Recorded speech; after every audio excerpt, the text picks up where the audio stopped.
We are super excited to be back doing a podcast series. And the purpose of the podcast series is this amazing book, which we released on the 23rd of May, 2026.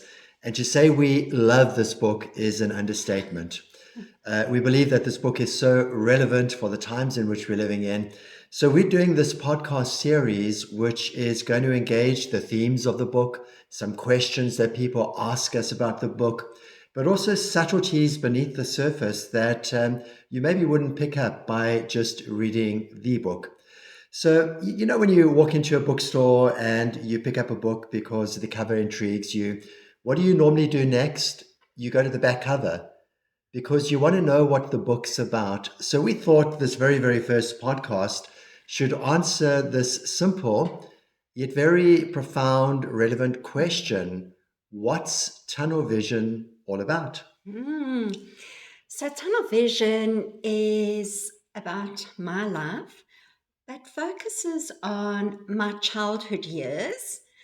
I was born with an eye disease called congenital glaucoma, which gave me tunnel vision. And my very first eye operation that I had was when I was only 1 year old, and then had quite a few eye operations that followed that. And for me, schooling was very challenging, navigating the corridors with impaired vision. So we do share a lot about those challenges and how I had to learn to live with being partially sighted. But then there's also this beautiful part, and that is the sport that I fell in love with, and that was gymnastics and what gymnastics did for me. And people are intrigued. How does an impaired person do gymnastics? And especially like for me, I was a very talented gymnast competing at a very high level. And yeah, I mean, newspaper articles used to call me the blind gymnast. I was known in that way for that. And then we also talk about how, as a young person, I used to love going to a youth group and just mingling with the young people and enjoying hearing teachings from the Bible. And then there was a specific evening, the 7th of August, 1982, that radically changed my world. And a few of the youth leaders prayed for me, and God healed my eyes instantly. That I no longer have tunnel vision. I don't have any eye pressure anymore.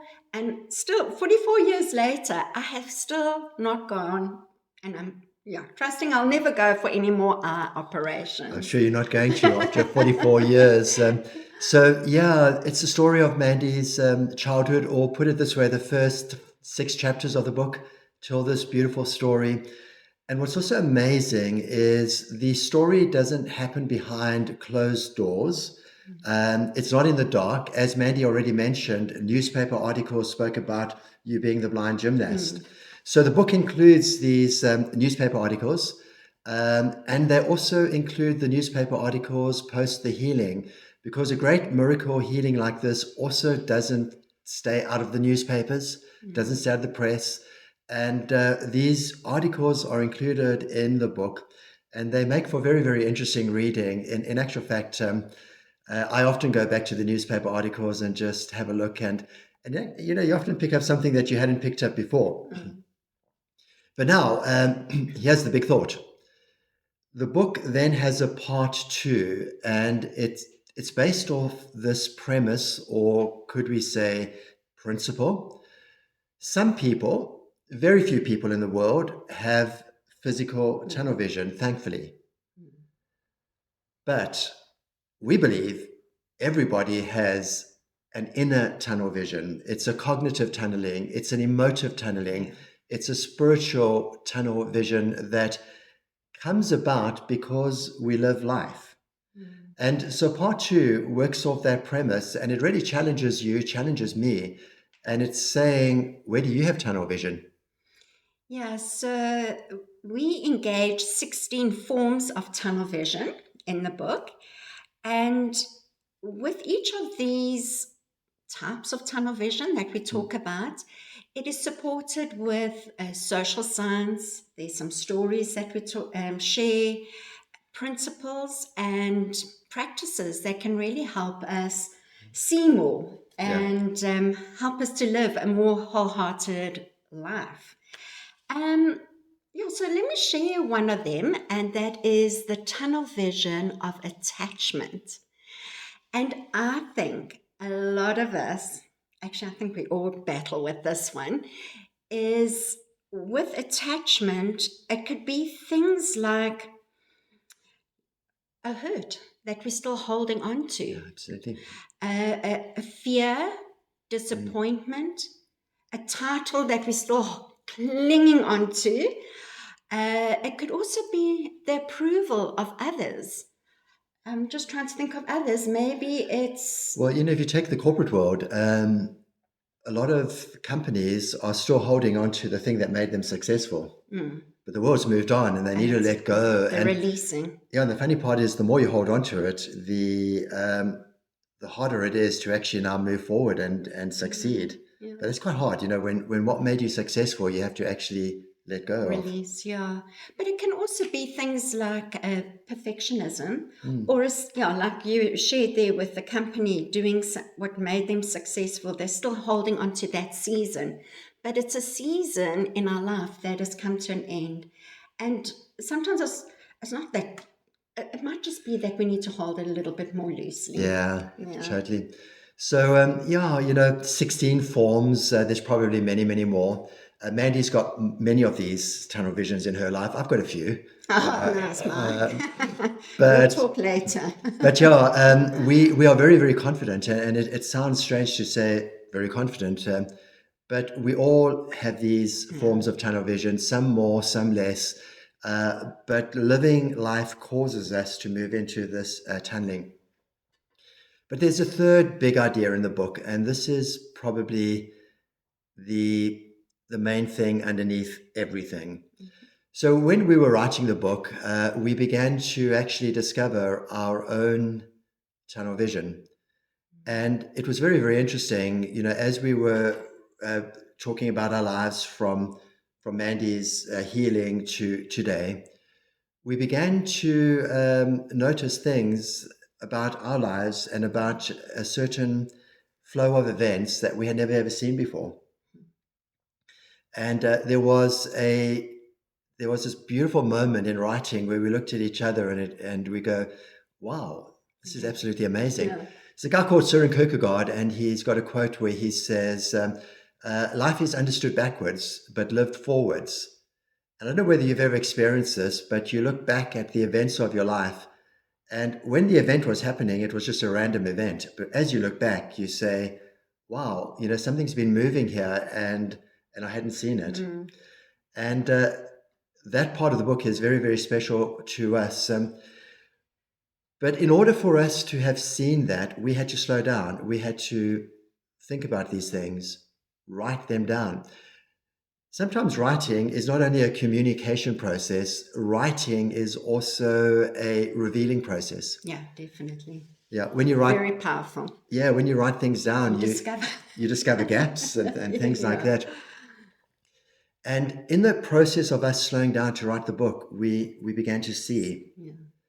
Now, there's a scripture which I think a lot of people know, regardless of faith, and it goes like this: "Be still and know that I am God." Have you heard that scripture before? Be still and know that I am God. I want to slow us down in the scripture a little bit. It starts off with be. Be is about being present. It's about slowing down and being in presence. Being. We are first and foremost human beings before human doers. Be. Secondly, the word still. Be still. Notice what's around you. Find that place of stillness where you slowing down to sip the coffee. Be still and know. Think about that word know. We can know things at a theoretical level, And then we can know things at a very intimate, personal level. So be still, know that I am. There's something beautiful about finding this place of presence and then recognizing that there's something bigger than you that is. We are living life. We are here. This miracle is all around us. Yeah. And then comes the big word, God. And this book is permission, an invitation to us, to everybody, to slow down. We love to use the metaphor of the coffee shop. Find your way into the coffee shop. Don't rush. Notice, see, taste the coffee. And when we do, We see so much more. we see so much more. And the tagline of the book, seeing changes the game. When we slow down to see, we see the miracles that are all around us. This book is about a big miracle, but the truth is miracles are everywhere. They're here right now. You listening to this, us talking. The sun rose today. It's a miracle. Mm. And that's what this book is about. Yeah. And we've got a beautiful page in the book where it talks about how we're living in an age of upgrades and innovation.